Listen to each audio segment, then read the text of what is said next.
Kisra telah membaca surat itu, ia merobek-robeknya, kemudian menulis surat kepada gubernurnya di Yaman yang bernama Bazan. Selanjutnya Ibnu Ishaq menyebutkan hadis ini dengan isi sama seperti di atas. Di dalam disebutkan, kemudian keduanya tiba di Madinah dan Baba Wais mengajak beliau bicara, sesungguhnya raja kami Syahansah Kisra telah menulis surat kepada Bazan yang isinya memerintahkannya mengutus seseorang kepadamu untuk membawamu menemui Kisra. Jika engkau mau, maka aku akan menulis surat pengantar untukmu yang akan bermanfaat bagimu di sisinya. Jika engkau menolak, maka ia akan membinasakanmu dan kaummu serta memerangi negerimu. Kemudian Rasulullah SAW bersabda kepada mereka, kembalilah kalian dan temuilah aku esok hari. Kemudian Ibnu Ishaq menceritakan hadis semisal di atas. Ibnu Abi Dunya meriwayatkan dari Sa'ad bin Al-Maktuburi yang sangat ringkas, demikian tersebut dalam kitab Al-Syamah.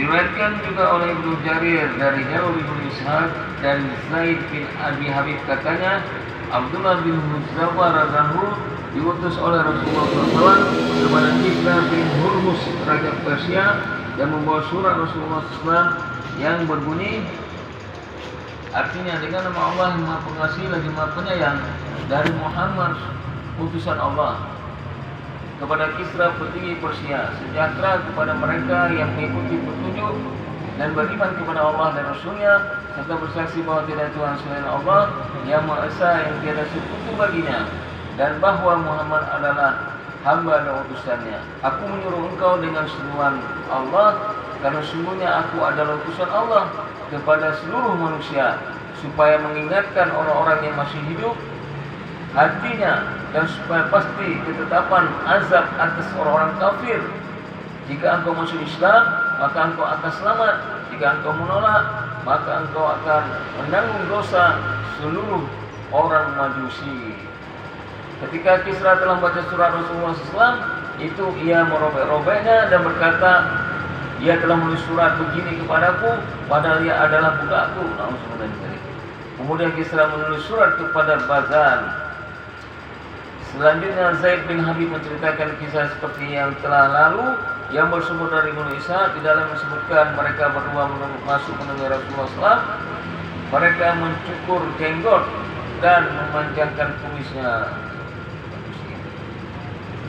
Ketika Rasulullah SAW melihat keadaan mereka, Rasulullah SAW sangat tidak menyukai keadaan mereka. Kemudian bersabda, celakalah kalian, siapakah yang menyuruh kalian melakukan hal itu, yang mencukur jenggot dan memanjangkan kumis? Mereka berkata, Tuhan kami telah memerintahkan kami. Rasulullah SAW bersabda, namun Tuhanku memerintahkan agar memanjangkan jenggot dan mencukur kumis. Demikian tercantum dalam kitab Al-Bidayah. Demikianlah dari Allah SWT kisah sambungan tadi malam. InsyaAllah ada semua lagi.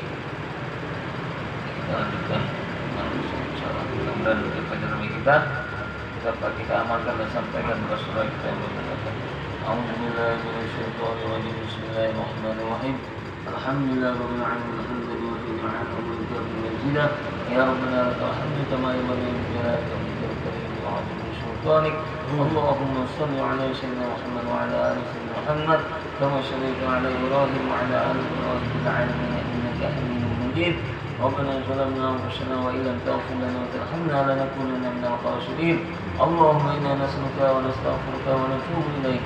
ربنا آتنا في الدنيا حسنة وفي الآخرة حسنة وقنا عذاب النار. سبحان ربك رب العزة عما يصفون وسلام على المرسلين والحمد لله رب العالمين. سبحان الله وبحمده. والسلام عليكم.